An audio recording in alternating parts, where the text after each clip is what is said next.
ಸೋಲೂರು ಹೋಬಳಿಯ ಜನಕ್ಕೆ ಇವತ್ತು ಒಂದು ಸಂತಸದ ಹಬ್ಬದ ವಾತಾವರಣ. ಏನಕ್ಕೆ ಅಂತಂದ್ರೆ ಇಷ್ಟು ದಿನ ಸೋಲೂರು ಹೋಬಳಿ ಏನಾಯಿತು, ಅತಂತ್ರವಾಯಿತು, ಇವತ್ತು ಸ್ವತಂತ್ರವಾಗಿದೆ.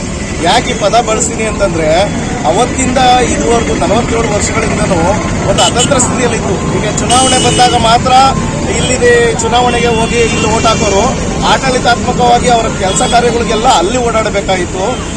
ಇವತ್ತು ಏನು ನಮ್ಮ ಎನ್ ಶ್ರೀನಿವಾಸ್ ಅವರು ನಮ್ಮ ಹೇಗೆ ಸರ್ಕಾರ ನುಡಿದಂತೆ ನಡೆದ ಸರ್ಕಾರ ಮಾಡಿದೆ, ಹೇಗೆ ಗ್ಯಾರಂಟಿ ಯೋಜನೆಗಳನ್ನು ಅನುಷ್ಠಾನಕ್ಕೆ ತಂದು ಯಶಸ್ವಿಗೊಳಿಸಿದ್ರು, ಅದೇ ರೀತಿಯಾಗಿ ನಮ್ಮ ಶಾಸಕರು ನುಡಿದಂತೆ ಇವತ್ತು ನಡೆದಿದ್ದಾರೆ.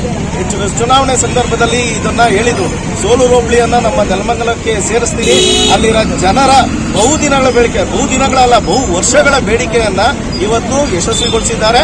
ಅದರಿಂದ ನಾನು ಅಭಿನಂದನೆ ತಿಳಿಸ್ತೀನಿ. ಇದಕ್ಕೆ ಈ ಕಾರ್ಯಕ್ಕೆ ನಮಗೆ ಅನುವು ಮಾಡಿಕೊಟ್ಟಂತ ಎಲ್ಲ ನಮ್ಮ ಮುಖ್ಯಮಂತ್ರಿಗಳಾದ ಸಿದ್ದರಾಮಯ್ಯ ಅವ್ರಿಗೆ ಮತ್ತೆ ನಮ್ಮ ಎನ್ ಶ್ರೀನಿವಾಸ್ ಅವರಿಗೆ ಈ ಎಲ್ಲ ಸಲ್ಲುತ್ತದೆ. ಯಾಕೆಂತಂದ್ರೆ ಅವರೇ ಇದಕ್ಕೆ ಕಾರಣೀಭೂತರು. ನಮ್ಮ ಶಾಸಕರು ಬರೀ 2.5 ವರ್ಷಗಳಲ್ಲಿ ಅನೇಕ ಕಾರ್ಯಗಳನ್ನು ಮಾಡಿದ್ದಾರೆ.